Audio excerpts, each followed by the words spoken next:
All right, here we go. Devil's Details 8. This is on movement patterns, the foundational movement patterns. Today is January 26th, 2024. I think I'm going to try and say that at the beginning of these when I remember to provide a frame of reference. Nice day outside. I don't journal. I have in the past. I was never consistent enough with it that I thought it would have much impact. But something I do with myself that I just think is fun is when something happens on a certain day, uh, usually something good, but something happens I want to remember, I'll make a note of it on my calendar on my phone for a year out from that date.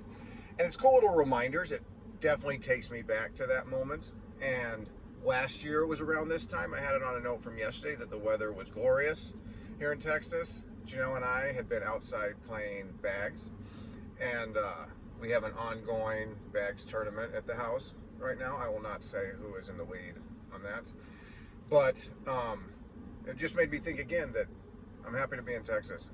The weather is awesome for this time of year.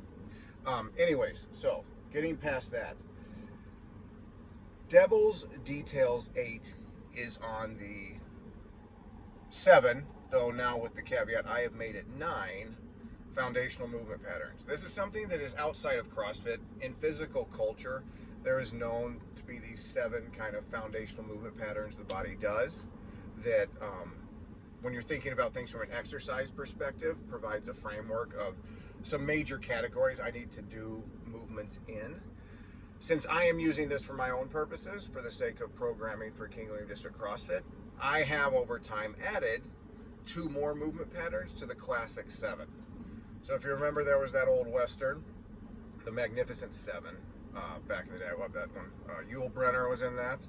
One of my favorites, both because I thought he was a badass and he had a great name. I thought Yule was a pretty sweet name. So for the sake of this, we'll call this the Magnificent 9, because I have 9 movement patterns I go through. And I use this, guys, all the rules, all of the Devil's Details that we go through are important, but this is one that over time, me referencing back to these 9 patterns and making sure I'm hitting them consistency in class for you guys, I think over time has a huge impact on the overall effectiveness of the programming.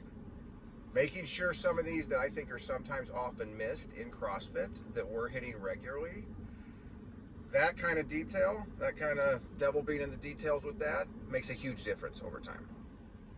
So I think this is very important that I reference this regularly, and you're going to see why as we get further into this.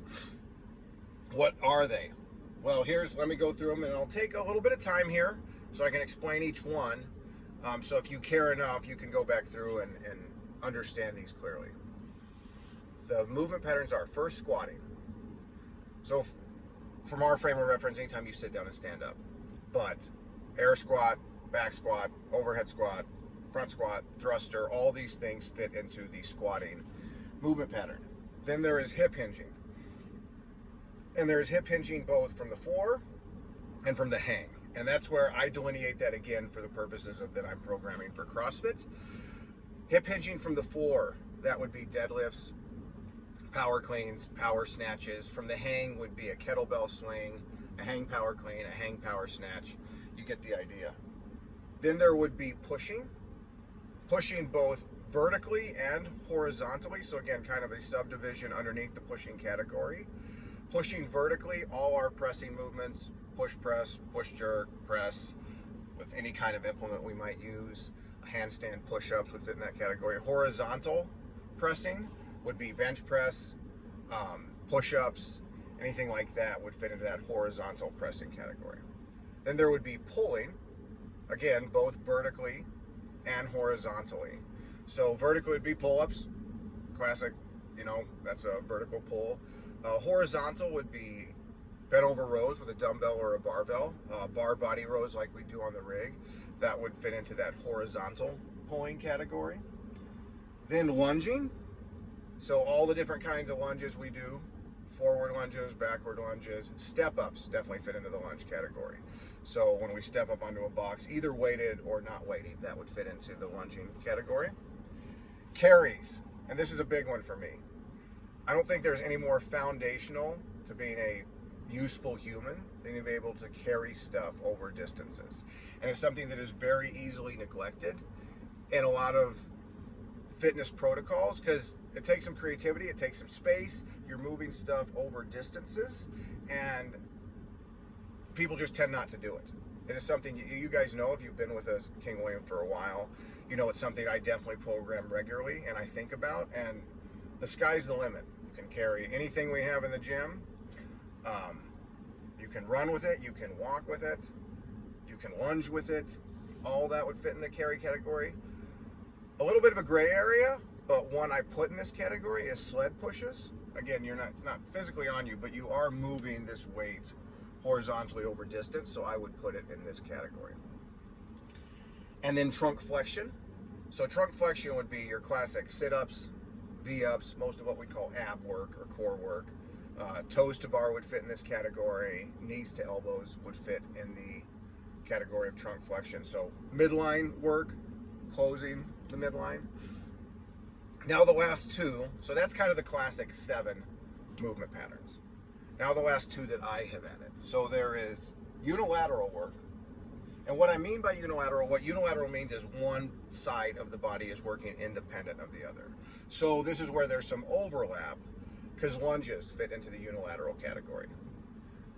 From an upper body perspective, that would be anything we do with a dumbbell snatches, single arm dumbbell thrusters, single arm dumbbell overhead squats, and that's where you're combining different movement patterns, but that would fit into the unilateral category. And that is something, as you guys know, take 100 pounds on the bar or take 2 50-pound dumbbells. Any movement you do with the dumbbells is harder because of that unilateral aspect, that each side is having to work independently.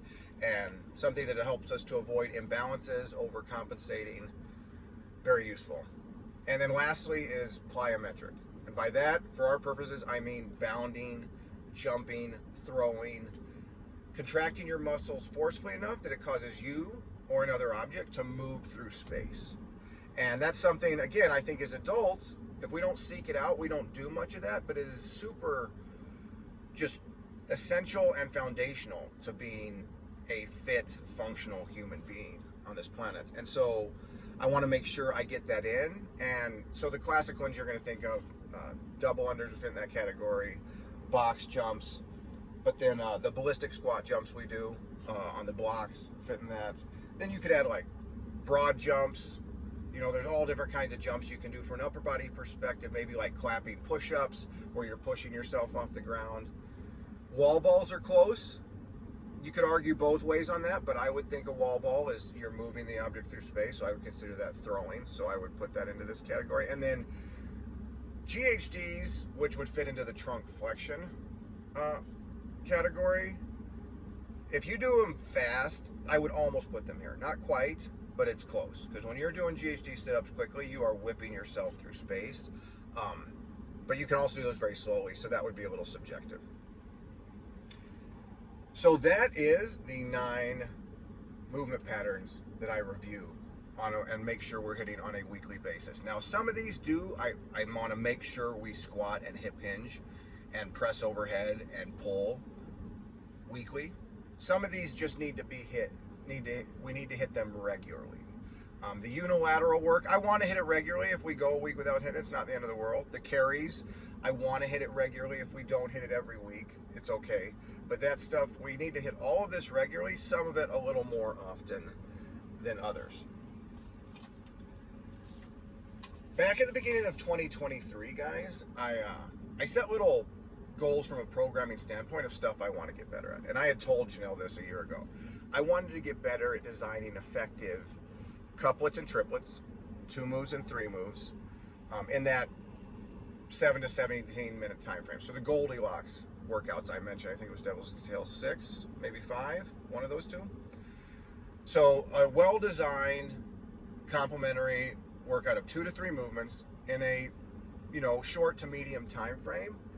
That's something I wanted to get better at making. So I was very conscious of when I found ones I liked, or we did ones in class I liked, what were the movement patterns? What was the rep range? What was the weight? What was the time frame? Really looking into why that works.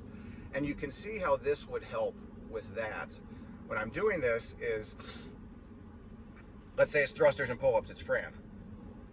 Well, there's other ways to replicate in the sense that now I'm doing a squat and a vertical pull and a combination of two movements in that time frame. So now I can replicate that, but with variance. So I'm still hitting a squat and a vertical pull, but I could use other movements to do that. And that's how I think, that's how you see this becomes useful for me, to not just be too redundant, but still working these movement patterns in effective ways. And it's also how I ended up adding the last two movement patterns, the plyometric and the unilateral. So that was my goal for 2023, get better at making these Goldilocks workouts, these couplets and triplets. In 2024, I want to do even more carries. So I need to be more creative at getting them in and what we carry, and I want to do them more often because I just think this is super useful for us to just do work, carry objects over space. And then the plyometric side, I want to program more variance in how we bound and how we jump and how I can involve the upper body in plyometric work. And so that's subtly, haven't made a big announcement of that. That's subtly for me something I'm trying to work in more over this calendar year. Because again, I think over time, this is how I keep getting you guys fit in new ways. It doesn't allow you to get bored and also prevents overuse injuries, but keeps making us more capable. All right, guys, this will be the first. So that's Devil's Details 8, the Magnificent 9. The Open will be in a month from now, and this will be the first of several times you hear me talk about this. If the Open makes you nervous, if you're anxious about doing it, that is exactly why you should do it. We should be seeking out things in life to do that make us anxious, that make us nervous, that we maybe don't want to face. Because I will say, guys, what skill is more useful than being able to tackle things we'd rather not or that make us nervous to take on? Doing that over time is just going to make you better at life. And so this is a trivial way to do that. This isn't about my job. This isn't about my family. This isn't life or death, but it's still something that makes you really nervous to do the Open. I don't really care why it makes you nervous. There's a lot of different reasons it might.